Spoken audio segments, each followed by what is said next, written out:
point a few things out to you, and then we got just a few minutes because I'm trying to let you soak up our different points, which are a little different in each spot.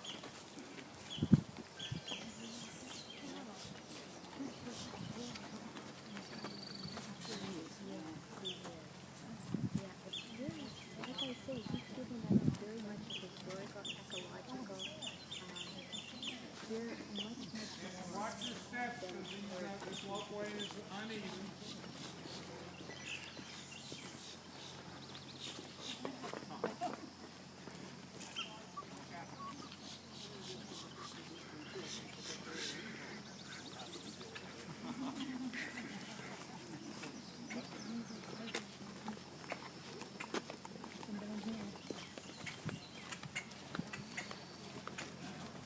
Here he is, you rascal. All right. Squirrel hanging on a tree. All right, we're going to line you up right along here.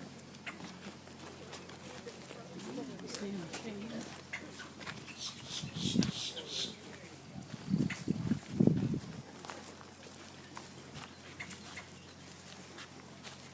And yes, as part of our tour experience, you are allowed to take your shoes off and wiggle your feet in some sand so that you've been to the beach. Cool. Oh, you make it warm. Oh, yours is warm. Mine's cool. I don't remember. She's in the sun.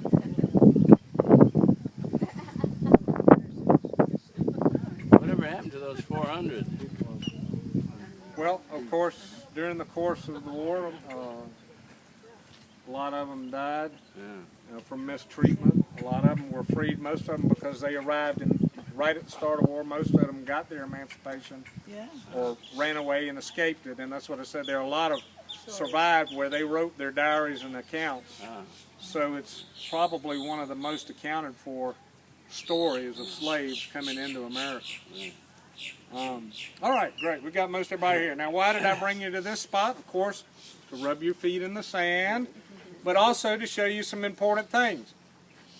If you look across there, you'll see this tall pylon with a green light. Probably doesn't mean anything to you, but to the world of navigators, it means everything. That marker indicates that this is part of the intercoastal waterway system that moves up and down the coast of the United States.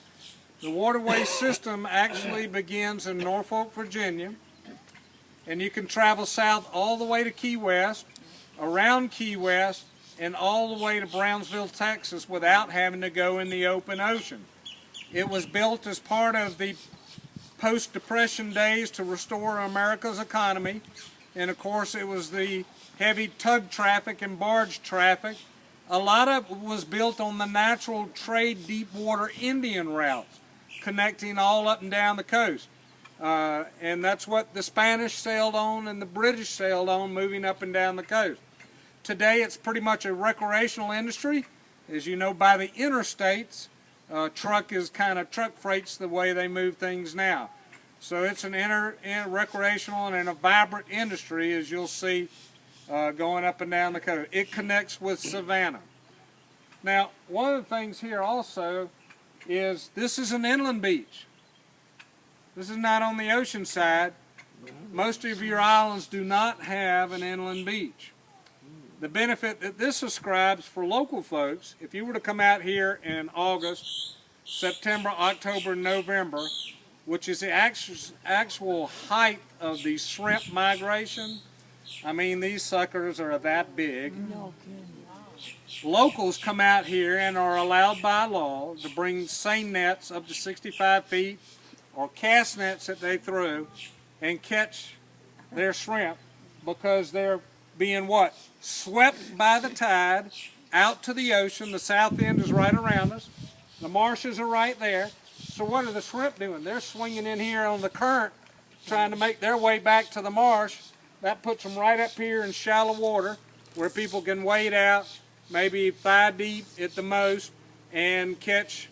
The maximum allowed is 48 cooler at any one time. I don't know how they monitor it. But basically from Labor Day to the 1st of November, this beach is packed with people because it's really the only island accessible by car in public where you can come up and seine and catch a lot of shrimp.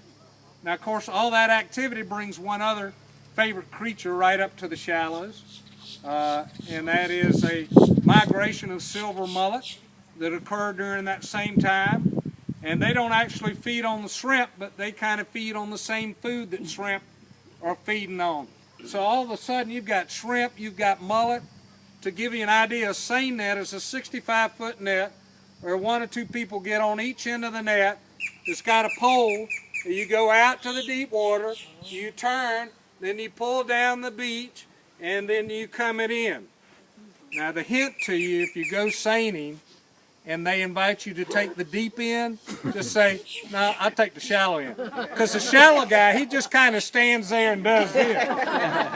The real tug is on the other end. And while all that's going on, mullet are jumping, shrimp are jumping. It's wild. Of course, the kids love it.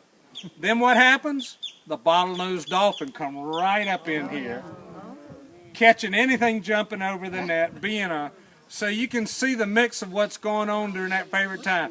Here's bottlenose dolphins swimming right in here, feeding, almost where you can touch them. Kids are going crazy because they love to pick up all the animals. They're catching blue crabs. So this is the kind of fun us locals get to have while you guys are sifting through our community here. But I wanted you to know what us locals do to have a good time and keep a good spirit. All right? Great. All right. Any questions? Have I missed anything?